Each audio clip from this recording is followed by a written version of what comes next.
Fire Sword Chapter 27, Taking the Capital, Part the 5th. Walhart was the single most powerful opponent Kirito ever faced, bar none. Not even Heathcliff, when at his prime in Aincrad, would have been able to claim dominance over the Conqueror. Kirito had obviously grown in power and skill since his duel with the Tyrant to Sword Art Online, but this man was another level entirely. He had tried 3 blows thus far. The first one had nearly resulted in him being cut in half when he underestimated Walhart's speed, and the second attack ended with him being swatted aside like a bug. The third attempt nearly tore his blades from his hands. "I am impressed, swordsman," Walhart said sincerely. "You are the first of any man to survive beyond 2 strokes of my axe, and none have ever evaded my attacks like you have before." "Shut up!"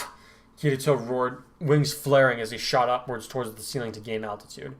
Aiming his blades at Walhart, he cried, "Meyer!" A small cloud of greenish-yellow-black energy erupted around the Conqueror, wounding him. He glared up at Kirito and shouted, "Come down and face me like a man. We both know that neither of us needs magic to settle this fight. You may be skilled, but sorcery or not, I will claim victory over you in the end." "Then what's the problem?" Kirito taunted. "Why should it matter to you whether or not I use magic?" Walhart glowered at him, his red armor adding to his ominous presence. Then, without a word, he hurled his axe at Kirito with frightening speed, fast enough that Kirito actually only dodged just in time. But that wasn't the end of the attack. Walhart stretched out his left hand, and the axe flew back to rest in his mighty grip. "Wolfberg is no ordinary axe, Black Swordsman," he called up. "I forged it myself as a man in my youth. Into it went all of my vision and passion, and thus it shares my desire to unite all people. It will rest only when I do." "What people?" Kirito shot back. "Everyone that doesn't bend the knee dies because of you. Where's the unity in that?" "If nothing else, the unity of silence," Walhart roared. "Bah! It matters not what you think, swordsman. You will not live to see the world united by my hand." "You're right," a new voice interjected, "because you won't be the one to unite the people."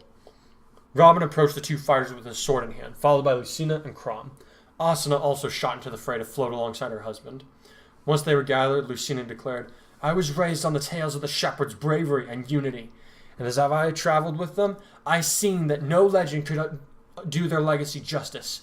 Your legacy will be nothing but a stepping stone in their tale, Conqueror." "Crom and his shepherds have the strength of will to do what you can't, Walhart," Asuna called down. "Unite the people with an era of peace and kindness." "Insects, all of you!" the red-armored man bellowed. "You cannot comprehend my goals because you are too blinded by your own petty desires to see what must be done." "Walhart," Crom thundered, "you are the one that needs to open your eyes.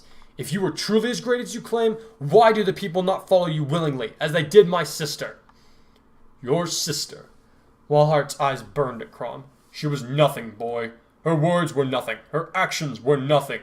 It all amounted to her leaping off a cliff after spouting some poetry, and then she died, leaving behind 2 nations at war." "If that's all you saw," Robin growled, "you don't know a thing about Exalt Emerald or her people. How the pain of her loss made us grow. So we'll show you." Kirito let out a wordless roar, going for a power dive right at the Conqueror, who smirked, knowing exactly how to time his attack against the winged warrior. But Kirito wasn't alone this time. As he dove down, Robin unleashed lightning at Walhart from his Levin sword, striking him squarely on the shoulder and slowing his attack just a bit. Lucina and Crom rushed forward, slashing at the horse to throw the Conqueror off balance even further. Asuna unleashed Arc Thunder to slam into Wolfberg, and shocking Walhart's arm in addition to Robin's magic. And so when Kirito bore down on Walhart in full force, it added up enough to let him lay into the Conqueror with an attack combo that Asuna had seen but once: the Eclipse. The string of blows added to make up to 27 consecutive hits, and if the onlookers were being honest, they were surprised that Walhart's injuries did not prevent him from being overwhelmed by the powerful blows instantly. But it all ended when Kirito skewered Walhart in 2 places. The first wound was given him by the dark repulsor in the arm that he had used to wield his axe and fell Klein. The second blow, dealt by the Elucidator, took him in the heart. His eyes were wide as they looked into the abyss of Kirito's obsidian orbs. The first thought was that he had been defeated by a mere child. Then his second was that the eyes delivering his death did not belong to a child. Then he thought of nothing, and the void claimed him. Kirito leaped off and landed lightly on his feet, eyes distant as the others moved to congratulate him on felling the Conqueror. But his only thought was, rest in peace, Klein. I did it. I won. Suddenly, the group fell silent as Cordelia walked in the room, limping and using her spear as a walking stick after a sword had gotten her in the leg, and her Pegasus had been injured. She walked over to the group with hard, fiery eyes, and they all stepped out of the way for her to see the body of Walhart. She looked over at Kirito, who nodded once. Without a sound, she whirled her spear into position and stabbed the body in the heart, right next to where Kirito had delivered the fatal blow. For Klein, she said simply before walking away. Marth was about to leave camp with Yui safe in a bed when he saw the fireworks erupting over the capital. He smiled at the sight and said, "They won't without me." Must mean father is sharper than ever. Though I imagine I'll hear tales of Morgan's exploits as well. Chuckling to himself, he went back into the tent, figuring he might as well keep Yui company until she awoke. Looking at the sleeping child, he placed a hand on her cold, small palm as she slept. "I hope this does not warp your nature, Yui," he sighed. "You seem like a very gentle spirit, but I know that even the kindest of spirits can become as bitter as ash if exposed to the flames of hatred." He closed his eyes and breathed a quiet prayer to Naga for the young Kirigaya. "Kirito," Sachi said as the heroes emerged from the throne room. Sachi and some of the others had been left behind to deal with a group of remaining soldiers, while the others went to fight Walhart and his elite guards. Now that they were all back together, Sachi felt relieved to see her best friend safe and sound. She ran up and hugged him, somewhat to Asuna's annoyance, but she let it pass this time. The shepherds and their fairies were going to be in high spirits, she knew, so there's going to be a lot of revelry going on around soon enough. She would have to resign herself to the fact that there would be a lot of embraces to go with it. "I'm so glad you're okay," she said as she pulled back. Then she looked over at Asuna and added, "Both of you. Yui will be glad to know that you won against Walhart." "Thanks, but it wasn't just me, you know." Kirito grinned as he looked over at Robin with Lucina's family. "I never would have been able to beat him without the help of our friends." Kirito, the solo frontliner, just admitted he couldn't have done this by himself. "Hey," he objected, "I never tried to solo a boss." "Heathcliff," Asuna reminded him. "That doesn't count. He was the final boss." Kirito?"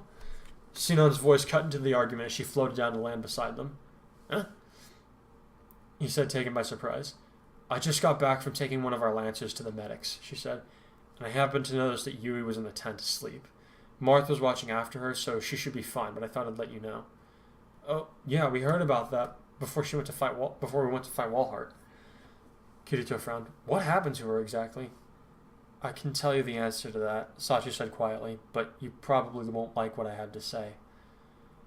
"Please, just tell us what happened to our daughter," Asuna requested. "Well," Sachi began, "Morgan and Marth were ambushed, so she went down to assist them. Between the three of them, they had the situation pretty much taken care of, and one of the men we thought she had stunned got up and wounded Marth really badly. Morgan retaliated, but so did Yui." "Don't tell me," Kirito said, paling. "The man did not survive her divine magic," Sachi said with a slow shake of her head. "Yui managed to pull herself together long enough to heal Marth alongside me, but she collapsed almost right after that." "Oh no," Asuna gasped.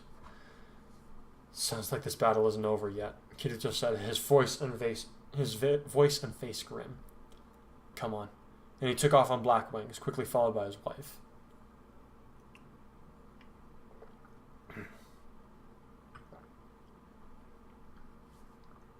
Robin was alone in the throne room with the now dead Walhart when Lucina approached him quietly.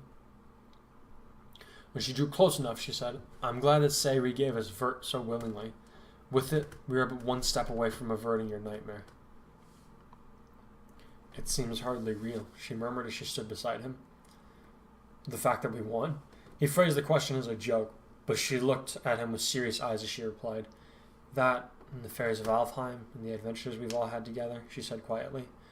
"I've had many adventures in my timeline, but none of them ever held so much light and laughter as the times I've shared with you and my father.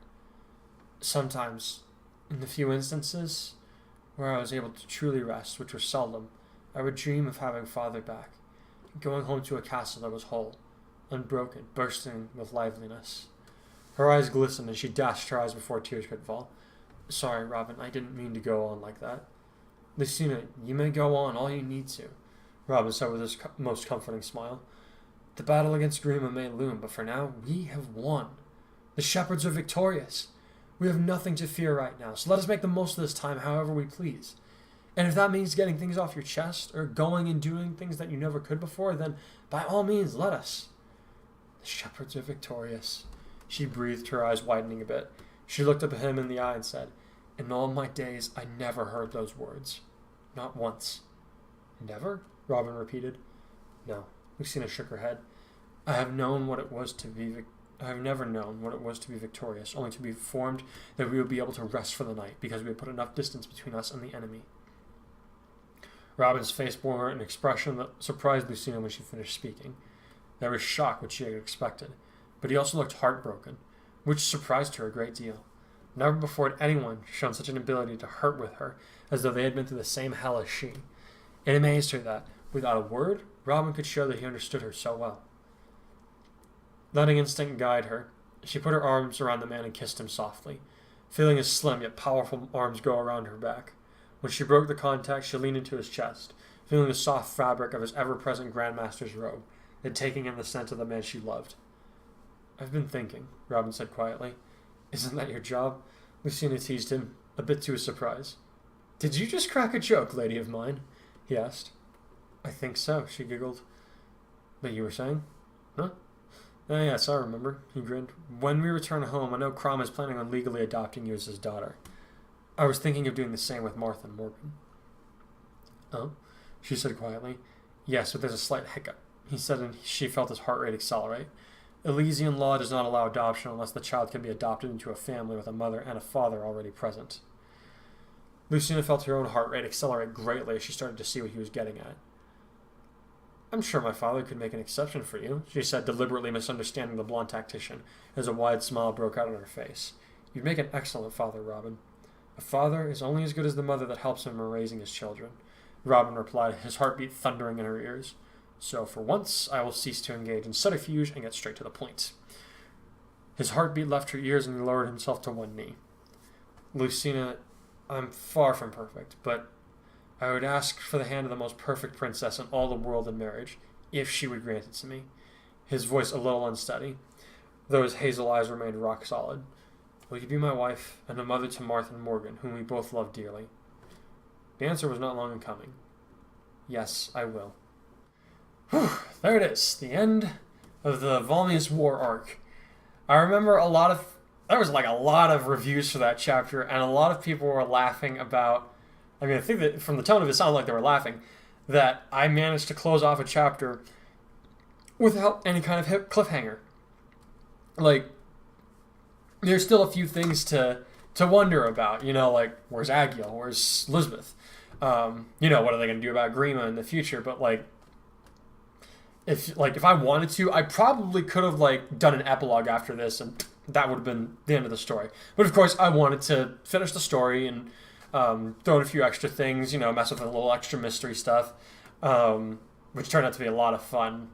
But, yeah, there's, I think that chapter got something like 15, 20 reviews, which is a lot, at least for me.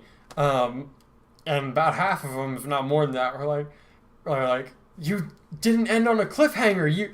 Are you sick? What's wrong with you? And I'm like, okay, after that I was like, okay, I'm never leaving anything completely resolved ever again. I'm just going to torment everybody with cliffhangers from then on. Oh man. Being a writer is being a writer and getting to connect with all my reviewers and readers, and that's just so much fun. I really love doing what I do. I really hope you guys have enjoyed the audio series up to this point.